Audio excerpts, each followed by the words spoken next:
So recently I made the mistake of questioning Passport Bro and almighty travel vlogger Kurt Caz about how maybe, just maybe, the West hasn't fallen. What? After reviewing one of many of his videos on his current Europe tour, in which he definitely doesn't biasly paint some cities in the EU in a bad light. To my dismay, I received fierce backlash from his fandom, which made me question the entirety of Kurt's community and their motives. First, some backstory on Kurt. There's very little information overall of him online, just that he was born in South Africa in 1998, or is it 95? His subreddit doesn't seem to know much either about him. He started his YouTube career chasing Latinas in questionable neighborhoods in South America. After having his fill of coconuts, desperate, impoverished young ladies, and I'm sure some nose candy, he turned his sights to parts of North Africa and West Asia, as well as Southeast Asia, making numerous but mediocre videos of the Arab world. Boring! And after loud dissatisfaction with places like Thailand, The only place worth being in Thailand. Okay, wrap it up. this is possibly the closest I've ever been to agreeing with him, perhaps for a different reason. Maybe Kurt didn't like all the competition from other passport bros, but we both agree Thailand as a travel destination has died. Kurt, hungrily to appease the almighty algorithm, turned his sights to his ancestral homeland, the European Union.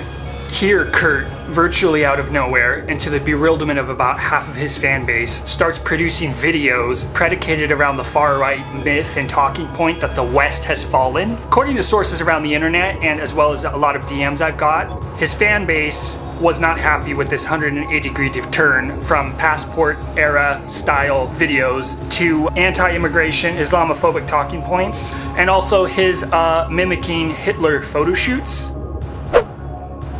Damn! But a lot of Kurt's fan base embraced his new brand and embraced his xenophobic rhetoric and countered any criticisms of his new videos and baseless claims of the supposed fall of the West with petty insults to outright death threats. Because how dare you question the abject truth that the West has fallen? How dare you question their doomsday cult?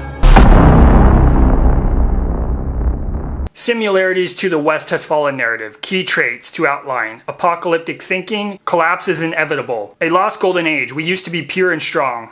Scapegoats blamed for decline. Moral panic and urgency. Justification of extremist action to save society. The West is in irreversible decline. This decline is caused by outsiders, immigrants, minorities, globalists, feminists, LGBTQ plus people. Traditional institutions are corrupt or captured. Violence, authoritarianism, exclusion as framed as necessary self-defense. Anyone who disagrees is brainwashed or asleep or a soy boy. This already overlaps heavily with doomsday thinking. Doomsday cults. The end is near. Far-right rhetoric. Civilization is collapsing. This is the last generation. We are being replaced by the foreign herds, the foreign invaders. Both rely on existential fear, not evidence. Mythical past. Doomsday cults believe in a lost, pure world. Far-right. The West used to be great. We need to just go back to the 1950s. We need to go back to a golden age in America. Make America great again. Make Britain great again. You know, we need to leave the EU. We need to vote for Brexit.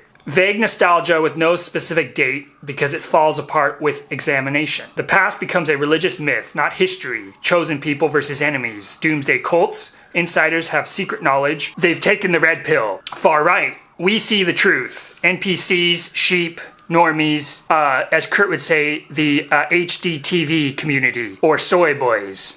Doomsday cults. This discourages critical thinking and debate. Moral license for harm. Doomsday cults. Harm is justified to prevent collapse. Far right, mass deportations, state violence, or even terror framed as necessary. It's sad but unavoidable. Death and suffering are treated as acceptable collateral. This is where the death cult comparison becomes strongest. Algorithm-driven radicalization, like Kurt's videos. Kurt's videos are very, very popular with the algorithm. I believe that's part of the reason why he makes them. Also with the several YouTube channels and content creators I've critiqued on my channel. Luke and Naomi from Two Mad Explorers. Identity plus belonging plus fear. Simplistic answers to complex problems. The West has real problems. Economic inequality, housing crisis, the cost of living, healthcare affordability. But decline does not equal collapse. Societies change, they don't die because of diversity. Calling change collapse is a political choice. Doomsday thinking normalizes cruelty. It removes responsibility. Nothing can be done except violence. It primes followers to accept authoritarianism.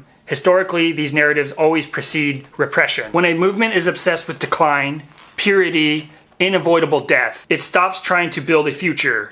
As someone who has traveled to over 40 countries, myself, across 3 continents, I have seen a big chunk of what humanity has to offer and also has a decent clear mind of history regarding civilizations. A lot of what is happening to the West is nothing new, and dare I say, part of the natural cycle of human history and progression. Also, any problems facing humanity would be global and affecting every country equally, like climate change or wealth inequality, a conversation Mr. Kurt and his far right-wing fandom probably aren't ready for. So before we jump to a stranger's comments, and worse yet, personal DMs with death threats, maybe fanboys all over the world can take the advice of other far-right cultists who came before Kurt, like Kermit the Frog, and just focus on themselves and cleaning their room, before they focus on Muslims, Bangladeshi immigrants, who, let's be honest, are just here to make a better life for themselves and are probably more productive members of society than they are.